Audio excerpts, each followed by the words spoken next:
তীৰ্থনগৰী হাজোৰ বৰগাঁৱত উলহ মালহেৰে উদযাপন কৰা হৈছে ৪২তম শ্ৰী শ্ৰী মা মনসা পূজা।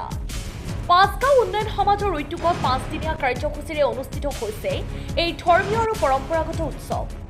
তীৰ্থনগৰী হাজোৰ বৰগাঁওস্থিত পাঁচগাঁও উন্নয়ন সমাজৰ মা মনসা মন্দিৰত পৰম্পৰাগত ৰীতি নীতিৰে অনুষ্ঠিত হৈছে ৪২তম শ্ৰী শ্ৰী মা মনসা পূজা। শাওণ মাহৰ শেষৰ পিনে আৰু ভাদ মাহৰ আৰম্ভণিতেই মা মনসা দেৱীক ভক্তিভাৱে পূজা অৰ্চনা কৰাৰ পৰম্পৰা চলি আহিছে। সেই পৰম্পৰা অটুট ৰাখি এইবাৰো ৫দিনীয়া বৰ্ণাঢ্য কাৰ্যসূচীৰে আয়োজন কৰা হৈছে পূজা ভাগি। পূজা উপলক্ষে মন্দিৰ প্ৰাংগণত ভক্তৰ সমাগমৰ লগতে বিভিন্ন ধৰ্মীয় কাৰ্যসূচী অনুষ্ঠিত হয়।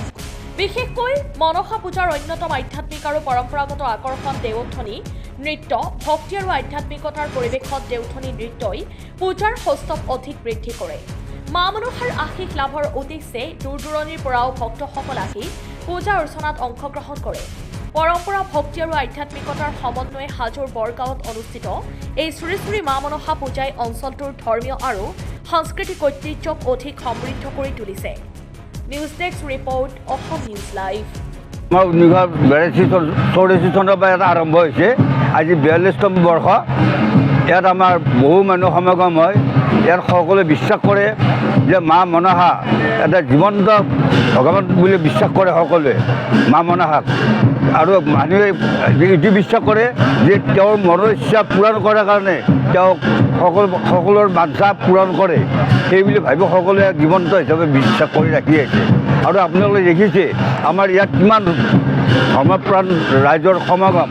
এই সমাগমটো আশা ৰাখিছোঁ অহা দুদিনৰ কাৰণে যি আছে সেই তাৰ কাৰণে যে সকলো মানুহৰ সমাগম হয়, তাৰ কাৰণে আমি ভগৱানৰ ওচৰত মা দেৱীৰ ওচৰত প্ৰাৰ্থনা কৰিছোঁ আৰু সকলোৱে যে সহযোগ আগবঢ়ায় তাৰ কামনা কৰিছোঁ।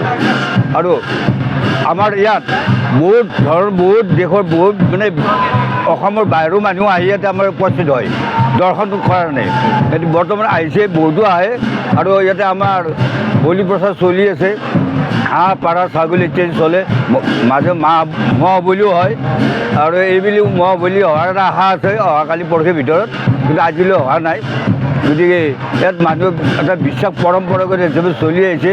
এইটো এটা মানে সকলোৰে এটা বিশ্বাস যে মাৰ ওচৰত আহিলে কিবা এটা নিশ্চয় কিবা এটা তেওঁৰ মনোকামনা পূৰণ হ'ব বুলি সকলোৱে আশা কৰে। আৰু সেই আজি আপোনালোকৰ চেনেলৰ যোগেদি আমি সকলো অসমবাসী ৰাইজক আহ্বান কৰিছোঁ যাতে সকলোৱে আহি ইয়াত যোগাযোগ কৰে, ভক্তিভাৱে আহি ইয়াত প্ৰণাম লয়। তাৰ কাৰণে আমি আশাবাদী আৰু আশা কৰিছোঁ। ধন্যবাদ।